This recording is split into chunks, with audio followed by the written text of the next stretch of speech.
right to it, gentlemen. Team USA concluded their 5 exhibition games. They've gone 5-0. But man, Chiney, it wasn't without some. I liked it because it made good games. Drama, some late game antics. This is the United States versus Germany here. We're going to pick it up with Joel Embiid's outlet pass here. Come on, like this is what dreams are made of. This is what dreams are made of, Lizzie McGuire. I just have to remind everybody, he's 39 and still throwing it down a little reverse like that. It doesn't make sense. And then Bam Adebayo, he's saying bam on the glass. I love his defense, and the best thing about when you're a team that's struggling to create separation, that defense turns to instant offense. And that we saw that was a theme all game long. The U.S. ended the first quarter on a 21-6 run. So then, in the second quarter here, after watching Jason Tatum, just a beautiful up and under there, LeBron, watch him here, hunting, gets the rejection. Blocked by James! On his former teammate, no less. And then I love this right here. I mean, unselfish basketball. How are you going to leave that guy open? That's Steph Curry. This is what he does every single time. And KD knows a little something about that. He had a front row seat for a couple of years and a few championships to boot. This time, Joel Embiid. This is not fair. Like, this is a block party at this point. And did you see what he did? Obviously, then, look out below. The combination of dunks by LeBron James and then Anthony Edwards, it starts with the sequence, to me, has been just so awe-inspiring. I think Edwards, Dikembe, not today. No. He's going to put a lot of people on notice this Olympics. This was just insane. SportsCenter top 10 for sure. And then Curry. Come on. Carving up the defense. His handles are underrated, a word that he loves. Like, come on, guys. He just goes behind the back, throws the ball in front, uses some English, off balance, knocks it down. And Franz, another outlet pass here from Joel Embiid. Come on. And behind the back from Curry to Book. Circle shot. Somehow, some way, he gets that one to go. Anthony Davis, he is loving it. But then, at the end of the game, when it was close, it's LeBron. Everybody was in front of him, but nobody can stop him. LeBron James, once again, breaks this up. Cookies. Somehow stays in bounds, takes his cookies, and gets this play started here. Back to LeBron. Everyone should know at this point in the game, this is when he takes over. When Team USA was in trouble, who did they go for? Dagger. Call. Dagger. LeBron James gets that one to go. And then now the U.S. finally starting to breathe. If they can get one more bucket, LeBron spins. He took on the entire squad, Malika. Moves through defense or the entire team, shakes it off, and the U.S. gets the win. Here's LeBron after the win. Great job to close out the preliminary game. We saw some adversity. Good. We've been down two games in a row, and that's going to be good for us. But like KD just said, the real begins now. All right? We got 6 games, but we'll one game at a time, all right? LeBron James. Who? LeBron James. Who? LeBron James. Monster. He's still doing this at 45.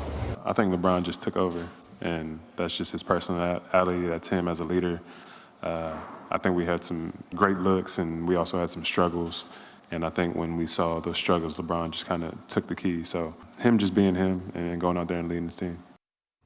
I appreciate that, Drew, but you know when people are using your middle name, like AD, and adding years to your that account. is serious. And we were all getting our tweets off about this. Shannon Sharp, Asia Wilson, John Morant, Patrick Mahomes, Tyrese Maxey. Everyone was amazed. He's still dominating. Oh, hey, Momo. At 39 years old, yeah. And there's Ramona up there at the top. 2 games in a row where LeBron took over late, propelled Team USA to the win.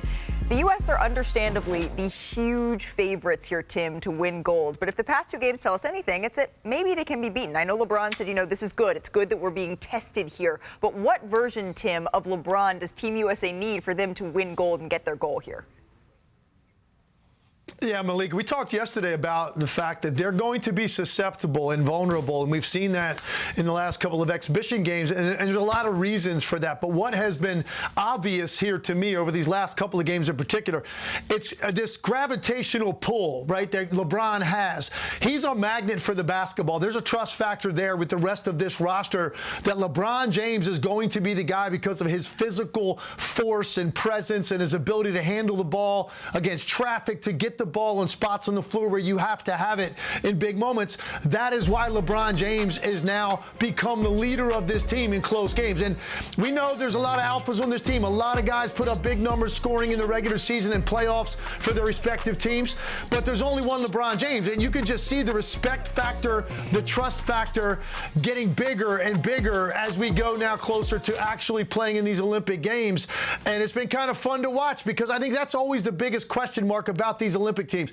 Who is going to be that guy that takes the basketball, puts it on his hip, and organizes and stabilizes and makes the pressure happen on those big possessions? It's been LeBron James the last couple of games, and I think I expect it to be going forward as well. Hold on. Let me warm up for my answer. Hold on. Oh, we're doing some few of these. Okay. LeBron has been absolutely incredible. And one of the reasons he's had to be incredible, like we didn't give Germany one highlight in that highlight reel, and they almost won the game. These games have been close. And one of the reasons LeBron's had to be incredible and bully and flex his way to the rim is because the U.S. is not generating threes. Germany took more threes in one game, the same amount of threes in one game as the U.S. has taken combined in its last two. And so that's left LeBron to chisel through the tighter spaces. Remember, the FIBA three-point arc is a little shorter. Space is a little cramped. The best option we've had, give the ball to LeBron, get out of his way. We're going to have to start generating more threes to win some of these games, to win every game. We are the favorites. We are the big favorites. But these games have shown if the three-point variance can swing the other way, and that's what a lot of these teams are banking on, there's going to be a game or two along the way where it's going to be close late, and it's going to have to be somebody like LeBron has done carrying us over the finish line. That somebody, by the way, that we haven't talked about is, boy, would it be helpful to have maybe the greatest USA FIBA player of all time, Kevin Durant, healthy and in the starting five. International play is so much more physical, but LeBron James knows that. Yeah. He carries that weight so well. And what I love is that he just knew no one could stop him. And he did something that sort of inspired them to realize, hey, we can be down, but we can still push through. And one thing I love about LeBron James, he plays the game the right way. People criticize him a lot for not taking over late. He has done exactly that in this competition, but that doesn't mean he won't defer later on for, big moments later. But when he takes over, it's almost a good thing on a team full of alphas where it's sort of like, okay, whose turn is it? What's the pecking order here? When it's LeBron James, no one's looking around saying, oh, why is it this guy now? When it's Devin Booker and Jason Tatum, and they're kind of trying to figure it out, everyone gets out of the way, to your point, Tim Legler, when it's LeBron James. And this is what fans have been waiting for. They've been waiting for the best of the best all on one team, and particularly Steph Curry and LeBron teaming up for the first time. We've gotten some glimpses of their connection. Here's Curry on the King.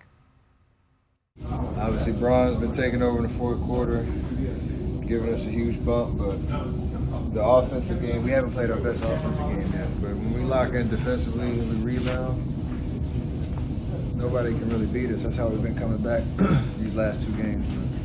But just execute the details of just playing solid, hard-nosed basketball. We'll be fine. Great assessment from Curry and LeBron saying, you know what, this could be good for us down the road playing these slim margin games, because despite losing a game in 2020, remember, obviously played in 2021, but it was the 2020 Olympics, Team USA went on to win gold, and then they won their games by an average margin of 20 points along the way. So this version of Team USA has won all 5 showcase games, but the margin of victory, it's been cut in half from that run. So Zach, after watching a couple of these games, do you feel better or worse about Team USA's chances to win it all, with Paris just a couple of days away now? I feel just a little bit worse. I'd still take Team USA over the field. I've never wavered on that, and it's really just a little. The offensive chemistry has not come quite as easily as it looked like it was going to come in that Serbia game where we blew out one of the best teams in the league and looked crisp and unselfish. It got a little more stagnant in the next 2 games. That could just be a letdown after what was a statement game against Serbia and another one against Canada too. It could also just be they need Durant. They're waiting to amp it up in the Olympics, but it's not going to be easy. The days of it being easy have been over for a long time. There's going to be a game or two in there where they're going to have to pull through late, and I think they'll be able to. I'd still take Team USA over the field, but I'd like to see the offense get a little looser. Defensively, Steph's right. They are walling off the paint. The paint is a no-fly zone against Team USA, and I don't see that changing. The only way anyone's going to beat them is to get hot from 3. Tim? Yeah, and I think that's where my concern has been, guys, is I feel a little bit worse than I did because defensively I think they're having a hard time coming together defending the screening action on the perimeter. That's where the mistakes are being made, and they're giving up open looks to, and all of these teams are going to have a stable of guys that can knock down that international three-point shot. Their rim protection has been great, but that's your last line of defense. The issues that they have had have come on the perimeter with some of the flare screens and some of the actions that's run. And the reason for that is because that sort of communication takes time, and they haven't been together all that long. So if there's more levels to be had and grabbed on the perimeter defensively, they're going to be just fine because they're going to generate even more open court opportunities to get out and run. It's great that they've got Embiid back there, LeBron, Anthony Davis. They've got guys that can protect the rim. Bam Adebayo.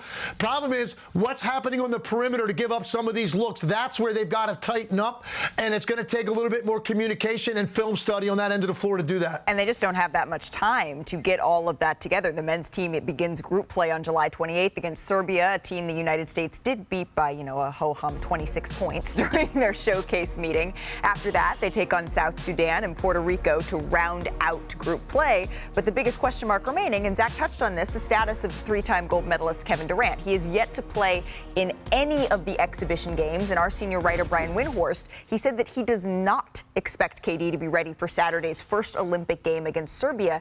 Chiney, how important is KD for this team? This is a team that has the least amount of time to build chemistry. And you know who bails you out from that?